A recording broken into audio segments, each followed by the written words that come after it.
안녕하세요. 한국생산성본부에서 출제되는 소프트웨어 코딩 자격증 강의를 맡은 링키플러스 대표 최민희입니다. 저는 학생들과 성인을 대상으로 소프트웨어 코딩 교육을 하고 있고요. 컨텐츠 개발 또한 하고 있습니다. 자, 이번 총 3차 시에 걸쳐서 과연 코딩이란 이슈가 되는 단어, 코딩이란 무엇인가?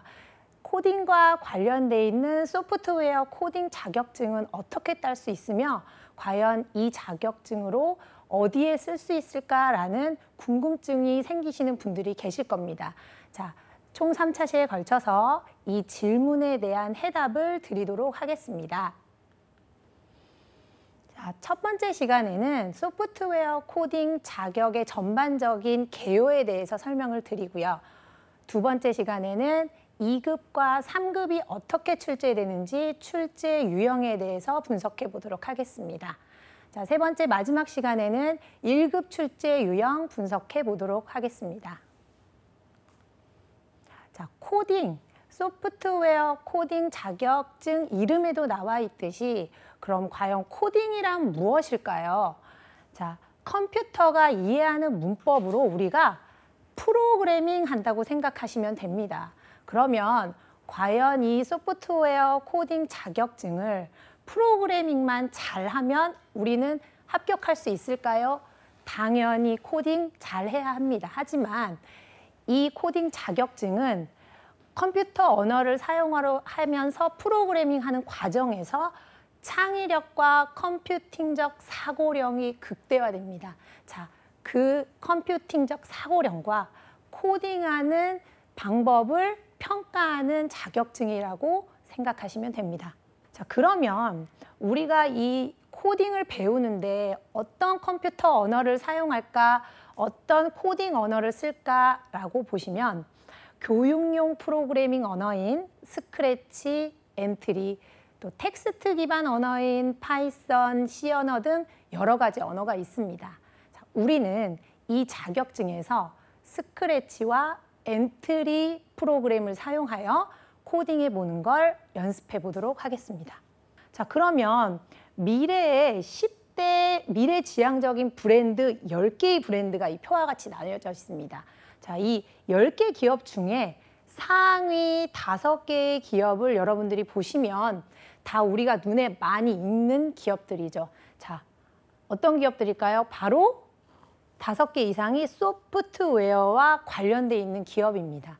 자, 미래에는 소프트웨어 중심 사회가 되면서 소프트웨어가 관련 기업이 굉장히 혁신적으로 발달할 것이다. 그렇기 때문에 코딩, 소프트웨어 교육 중요합니다. 라고 설명드릴 수 있습니다. 자, 소프트웨어 교육이 중요시 되면서 우리나라뿐만 아니라 전 세계적으로 코딩 의무화가 발표되고 있는데요. 영국을 시작으로 세계적으로 주 얼마 이상은 코딩 교육을 해야 됩니다. 라고 발표를 했습니다. 자, 우리나라도 마찬가지겠죠. 2015년 개정 교육 과정에서 코딩 교육 의무화를 발표했습니다. 자, 그러면서 언제부터 시행이 됐느냐? 2018년 작년부터 중학교 정보 교과서에 34시간 이상 코딩 교육을 해라 라고 시행이 되기 시작했고요. 자, 올해 2019년도부터 초등학교 5학년, 6학년 실과 과목에 실제로 코딩 수업이 들어가 있습니다. 제가 수업을 학교에 나가는 것도 작년 같은 경우에는 코딩 수업이 그렇게 많이 요청을 하거나 선생님들이 잘 모르시는 경우도 있으셨어요. 하지만 올해 들어서 코딩 정말 배워야겠구나. 원하는 학교도 많아지고 교육의 필요성이 점점 높아지고 관심이 많아지고 있다는 걸 제가 몸소 느꼈습니다. 자, 그럼 초등학교와 중학교, 고등학교에서 코딩 교육도 하고 있는데요. 대학이라고 예외가 아니겠죠. 자, 2015년 미래창조과학부 및 정보통신기술지원센터에서 소프트웨어 중심 대학 지원 사업을 공고를 했습니다. 그래서 35개 대학으로 올해까지 증가를 했고요. 2020년까지 5개 대학을 더 선정해서 총 소프트웨어 중심 대학 40개를 선정하겠다고 전망했는데요. 자, 소프트웨어 중심 대학 안에 당연히 소프트웨어 중심 학과도 더 많이 신설되고 있고요. 그 안에 인원도 더 많이 선발하고 있습니다. 자, 소프트웨어 특기자가 확대됐다라는 것도 경쟁률이 점점 늘어나고 있다. 그만큼 관심도가 높아지고 있다라고 보시면 되겠죠. 자, 그러면 이 소프트웨어 중심 대학에 특기자를 뽑는데요. 이 특기자에 한해서 서류와 면접만으로 일정 인원을 선발을 합니다. 그러면 이 서류에 필요한 게 소프트웨어 관련 활동 사항도 적을 수 있고요. 또 어떤 학교는 자격증을 평가 자료에 활용하는 경우가 있습니다. 그렇기 때문에 내가 지원한 대학에 이런 과가 있네. 그러면 자격증이 필요할 수도 있다는 거 참고하시면 되시겠고요. 이 자료는 2019년 추가로 5개 대학이 선정됐는데요. 자, 운영 방향 및 특징을 보시면 소프트웨어 인재 양성, 소프트웨어 융합 인재 양성, 자, 융합이라는 단어가 있죠. 미래산업과 지금 대학과 초등학교에서 중시하는 인재는 바로 융합적인 인재 양성입니다. 자, 그렇기 때문에 우리가 이 융합 인재 양성에 포커스를 두시고요. 자, 소프트웨어 코딩 관련 그럼 학과를 몇 가지 보겠습니다. 원래 기존에 있었던 학과도 있고요. 새로 신설되는 학과도 있습니다. 자, 각 대학들을 보면 컴퓨터학부 원래 있었던 학과도 있고요. 소프트웨어 학부라고 굉장히 많이 신설이 되고 있습니다. 또한 한 학교에 소프트웨어와 관련돼 있는 학과가 많이 더 늘어나고 있다는 것 또한 볼 수 있습니다. 자, 그럼 소프트웨어 이 코딩 자격증은 누가 따며 과연 이 자격증을 어디에 쓸 수 있을까? 자, 알아보겠는데요. 미래에는 4차 산업혁명 시대에 없어질 직업과 새로 생길 직업이 생긴다고 합니다. 그러면 새로 생기는 직업에는 자, 스마트 시티, 스마트 팩토리와 같은 새로운 산업의 직업이 생기겠죠. 자, 그 직업에 필요한 분야가 바로 소프트웨어이고 코딩인 것입니다. 또한 내가 컴퓨터 전공을 하지 않는다는 직업을 택할 거야 라고 해도 그거와 관련돼서 소프트웨어와 융합하는 그런 교육도 많이 이루어지고 있는데요. 예를 들어 제가 올해만 해도 직무연수, 신입사원, 공기업이나 아니면 대기업 아니면 금융에 있는 신입사원 직무연수도 코딩 교육을 하는 경우가 굉장히 많이 늘어났습니다. 그만큼 내가 맡는 업무가 컴퓨터에 관련이 없어 하더라도 소프트웨어와 관련시켜서 융합인재 양성이 목적이기 때문에 소프트웨어 굉장히 많이 교육을 하고 있습니다. 자, 또한 아까 앞에서도 말씀드린 대학교에서도 내가 원하는 대학 학과를 가고 싶다라고 하면 이 자격증 집중해서 보시면 되시고요. 중학교, 고등학교, 초등학교에서도 이 컴퓨터 수업을 하면서 내가 코딩에 대해 더 알아보고 싶다 하는 학생들 같은 경우에는 2급, 3급 굉장히 많이 응시하고 있습니다. 특히 초등학교 저학년부터 상급을 보기 시작하는데요. 난이도가 그렇게 어렵지 않기 때문에 상급은 많이 초등학교, 중학교, 고등학교 학생들도 보고요. 또한 그 담당하는 강사분들과 선생님들 또한 이 자격증 1급 특히 많이 보고 계십니다. 자, 그러면 이 자격 시험의 목적은 무엇일까요? 앞에서도 설명드린 대로 우리는 프로그래머를 양성시키기 위한 자격증이 아니고요. 컴퓨팅 사고력을 신장시켜서 문제 해결 능력을 함양함으로써 소프트웨어 융합 역량을 갖춘 인재를 양성한다. 너무 어려운 말이지만 결국 소프트웨어 융합 인재예요. 그래서 핵심 역량인 컴퓨팅 사고 능력을 평가하는 자격 시험입니다. 자, 컴퓨팅 사고 능력이 무엇인가는 이따 다시 설명을 드릴 거고요. 자, 자격 시험의 특징에 대해서 알아보겠습니다. 자, 이 한국생산성본부에서 출제되는 소프트웨어 코딩 자격은 교육부와 과학기술정보통신부의 소프트웨어 교육 운영 기조에 부합하는 과정으로 구성되어 있습니다. 그래서 2015년 개혁 개정 과정에 그 내용을 반영한 자격증이고요. 또한 국제 IT 자격기관인 ECDL과 공동 개발을 하였습니다. 그래서 국제평가 표준을 반영합니다. 자, ECDL 안에 ICDL 컴퓨터 자격증이 있습니다. 자, 그 자격증은 외국 자격증이죠. 그런데 우리 국제표준 ICDL 자격과 과목 내역이 똑같고 호환이 되기 때문에 우리 이 자격증을 따게 되면 합격증과 함께 ICDL 영문 자격증이 나옵니다. 그래서 우리는 이 자격증으로 그럼 무엇을 할 수 있을까요? 자, 내가 국내 대학이 아닌 해외 대학에 진출하고 싶다 할 경우에는 세계 49개 대학에 진출할 때 학점이나 가산점을 인정받을 수 있습니다. 자, 외국 대학에 진출할 경우 많이 집중해서 관심 있게 보시면 되시겠습니다.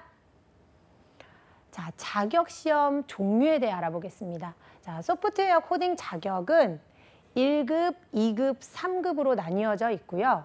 등록 민간 자격증입니다. 자, 응시 자격에는 제한이 없습니다. 자, 시험 과목은 모두 4과목으로 이루어져 있는데요. 각 급수별로 과목이 2과목일 경우가 있고 4과목일 경우가 있고 또 중복되는 내용이 있을 수도 있고 추가되는 내용이 있을 수 있습니다. 자, 3급의 경우에는 문제 해결, 알고리즘 문제, 그리고 코딩 문제. 자, 이렇게만 나오기 때문에 총 2과목 출제됩니다.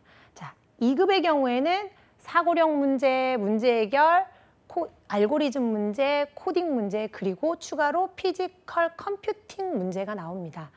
자, 1급에는 컴퓨팅적 사고력과 문제 해결, 정보윤리 및 정보 보안, 새롭게 추가된 내용이죠. 자, 3번째 과목에서는 실생활과 IoT.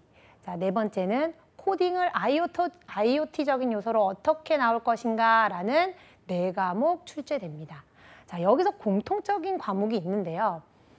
알고리즘, 컴퓨터적인 사고력 문제는 3급 모두 나오고 있고요. 알고리즘 순서도 문제 당연히 나옵니다. 또한 코딩 문제도 각 급수별로 난이도의 차이, 조건들의 수, 이게 약간의 차이가 있지만 코딩 문제 나옵니다. 자, 그러면 우리가 코딩할 때 어떤 프로그램을 쓸까요? 자, 3급, 2급, 1급 마찬가지로 엔트리 경우에는 엔트리 오프라인 버전 164 버전 이상인 경우 쓰고요. 자, 스크래치의 경우에는 2.0 오프라인 에디터 버전 씁니다. 왜 이 버전을 쓰냐면 시험 볼 때 이 프로그램으로 실행을 하게 되는데요. 스크래치의 경우에는 3.0 버전이 나왔죠. 자, 3.0과 2.0은 스프라이트와 블럭에 약간의 차이가 있습니다. 그렇기 때문에 우리가 이 시험을 위해서 코딩을 공부한다라고 하면 스크래치 2.0 오프라인 버전으로 코딩하고 프로그래밍 해보시면 좋겠습니다. 자, 합격 기준은 100점 만점에 70점 이상이어야 하고요. 시험 시간은 3급과 2급은 45분입니다. 자, 1급은 60분이에요. 그만큼 난이도가 있겠죠. 자, 시험 일정은 2019년 올해 기준으로 말씀을 드리겠습니다. 자, 3급과 2급은 매월 넷째 주 토요일 날 시행이 됩니다. 하지만 1급의 경우에는 사실 작년부터 시행이 됐기 때문에 올해 4월, 8월, 12월 3회 치러집니다. 자, 그러면 12월 한 번 남았기 때문에 1급 공부하시는 분들은 12월에 한번 응시해 보는 것도 좋겠습니다. 자, 원서 접수는 www.kpc.or.kr 한국생산성본부 사이트에 들어가시면 자격증이 굉장히 많기 때문에 소프트웨어 코딩 자격 들어가시면 자, 얼마 정도 기간이 남았다, 원서 접수 기간이. 자, 원서 접수 기간이 뜨면 오른쪽에 시험 접수라는 칸이 뜹니다. 자, 그거 클릭하셔서 원서 접수하시면 되시고요. 자, 시험은 그럼 어떻게 진행되느냐? 소프트웨어 코딩 자격증 시험은 서술형과 코딩 실기 두 가지로 이루어져 있습니다. 그렇기 때문에 컴퓨터에 앉아서 바탕화면에 폴더를 클릭하시고 어떤 식으로 시험을 진행해야겠다라는 걸 인지하시고 시험을 보시면 더 편하게 보실 수 있으시겠죠. 자, 내 컴퓨터에 앉으시면 폴더에 SW-2 이건 2급이라는 얘기고요. SW-3은 3급 일근 3이라고 나오겠죠. 자, 그 폴더를 클릭하시면 안에 수험번호 성명이라는 폴더가 있습니다. 자, 이 폴더를 클릭하셔서 내 수험번호와 성명을 바꿔야 됩니다. 자, 바꾸시고요. 내가 엔트리 프로그램을 선택했는지 스크래치 프로그램을 선택했는지에 따라서 각각 폴더 내용이 달리 있습니다. 자, 이건 2급에 대해서 예시를 들었기 때문에 자, 한글 파일로 서술형 문답 5문제 있고요. 자, 프로그램 문제 5문제 있습니다. 자, 서술형 문답 한글 파일을 열어보시면 2급의 경우에는 문제 해결 2문제, 순서도 문제 1문제, 그리고 피지컬 컴퓨팅 문제 2문제 하셔서 서술형으로 시험지를 보고 답을 하시면 됩니다. 자, 당연히 위에 수험번호와 성명은 작성하셔야 되시고요. 자, 그럼 각각 5개의 프로그램도 클릭하셔서 프로그래밍 하시면 되십니다. 자, 중요한 게 있습니다. 여기서 프로그램을 하고 반드시 저장을 클릭하셔야 됩니다. 자, 저장을 하지 않고 급한 마음에 꺼버리면 내가 프로그래밍한 게 다 무용지물이 되겠죠. 자, 항상 저장하시고요. 그리고 내가 프로그래밍한 걸 다시 한번 클릭해서 잘 저장이 되었나 확인하는 방법도 좋겠죠.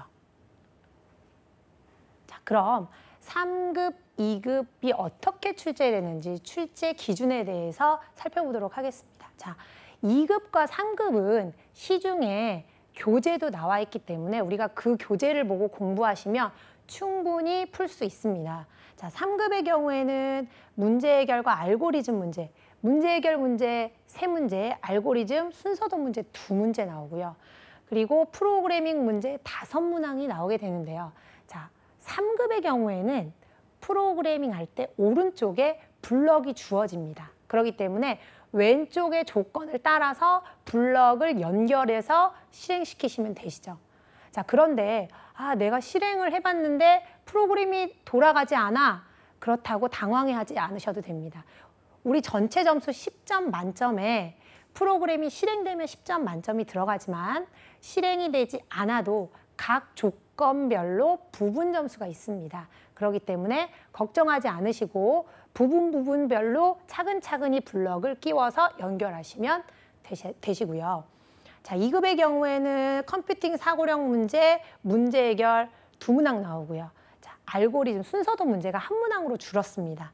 그리고 프로그래밍 문제도 마찬가지로 5문항 나오는데 여기서 2급의 경우에는 3급처럼 오른쪽에 블럭이 주어지지 않습니다.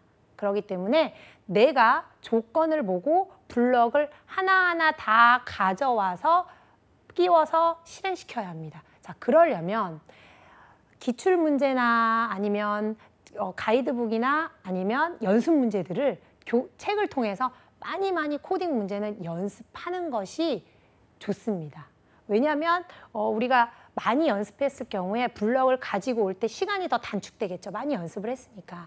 그렇기 때문에 기출문제뿐만이 아니라 많은 책들을 보고 시중에 스크래치 엔트리 책 굉장히 많이 나와 있습니다. 자, 그 책들을 보고 연습을 하셔서 조금 편하게 내가 블럭을 쓸 수 있을 때까지 연습하셔서 응시하시면 아무래도 코딩하는 부분에 시간적으로 많이 단축이 될 수 있겠죠.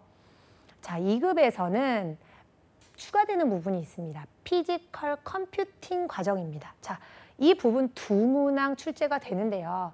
자, 이건 무엇이냐면 소프트웨어 코딩을 우리가 다 했어요. 자, 코딩한 부분을 어떤 하드웨어적인 요소랑 연결을 해서 눈으로 아웃풋에 볼 수 있게끔 하는 장치들을 이해한다. 그 작동 원리를 어떻게 이해하느냐, 그 원리를 평가하기 위해서 추가된 항목입니다. 그래서 내가 하드웨어적인 요소를 모르더라도 작동 원리만 잘 알면 충분히 풀 수 있습니다.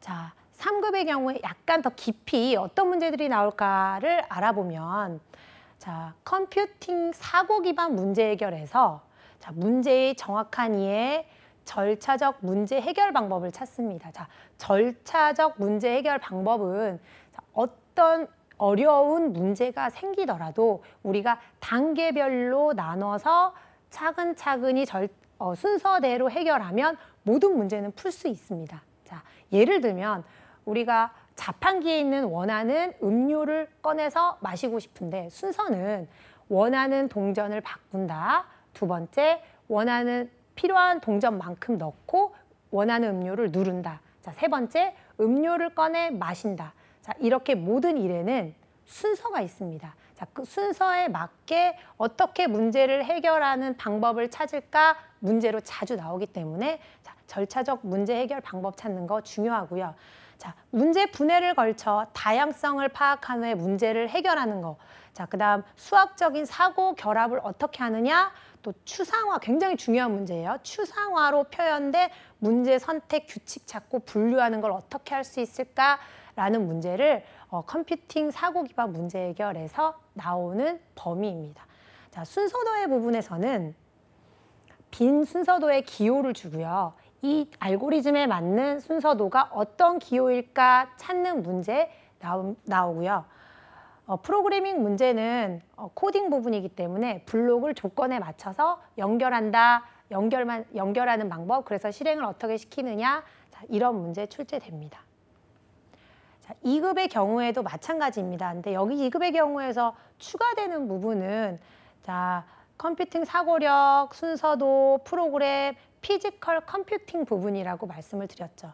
자, 피지컬 컴퓨팅의 이해에 대한 부분이 나오고요. 자, 우리 주변에 실생활에 문제를 어떻게 해결할 것인가 라는 논리적인 모델링을 이해하시면 됩니다. 내가 실제적으로 어떤 하드웨어를 가지고 어떻게 연결하는지 다 알아야 될 필요까지는 없고요. 원리를 이해하시면 되시고요.